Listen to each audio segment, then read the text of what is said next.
If you have been looking for the perfect winter hairstyle, this distressed locks is a must try. For my girlies out there who are tired of taking care of the natural hair, this distressed locks is a must try for you to protect your natural hair.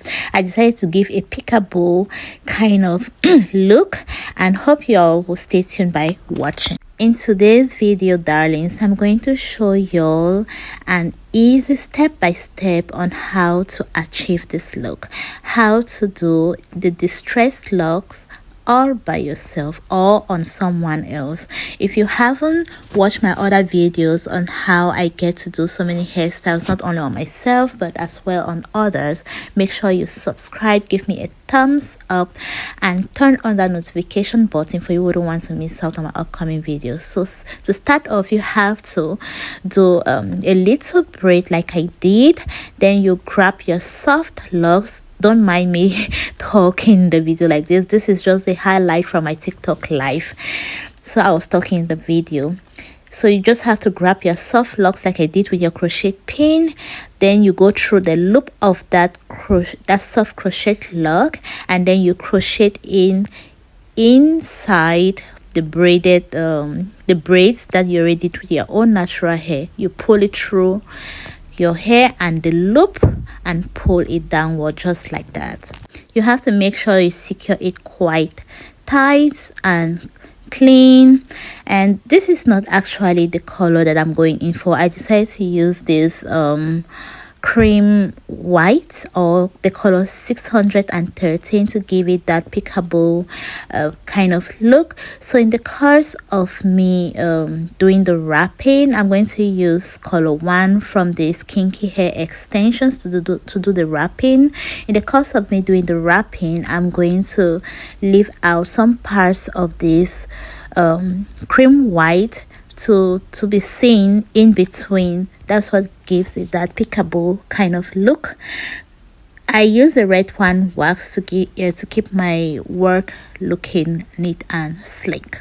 You have to place the kinky extensions over the false locks or the soft locks in a nice firm manner, but mind you, you have to do the wrapping manner in such a manner that it doesn't cause tension. So you have to do it as lightly as possible. You don't want to put so much tension where thereafter you're going to feel a lot of pain.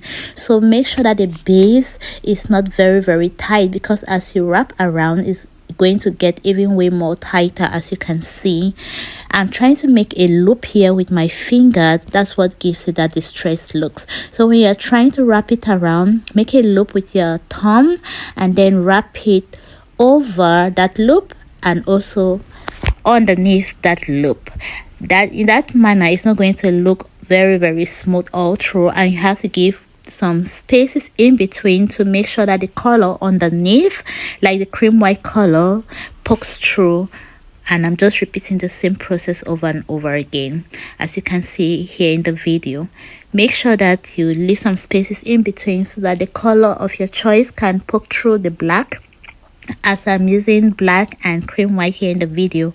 And in order to give it that distressed look, as you can see again, I made a loop with my thumb, then I wrap the hair lightly. I'll stress on that.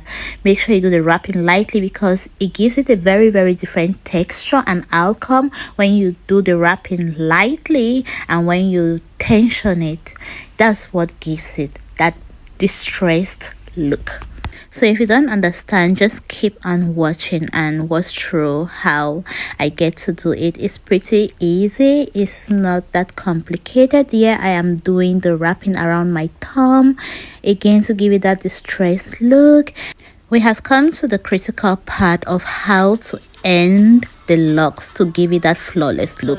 As you can see here in the video, you have to make sure you stop inches above where you want how long you want your locks to be, and then you flip it over.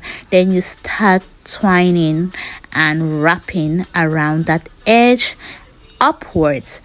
You have to make sure you do it as firm as possible. You don't want it to unravel when you do it upwards while closing those tips, but in my own case, I don't mind if the tip really shows through, because at the end of the day I want the color underneath to show.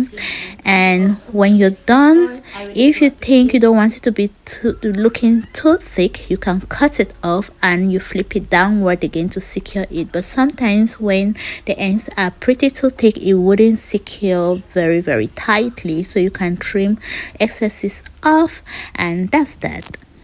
I'm just going to repeat the same process on this other side. You just have to watch through, be keen, observe every step of the way. Especially the most important part is how I do the distressed look, how I achieve the distressed look with the aid of my thumb, as you can see me doing here right now.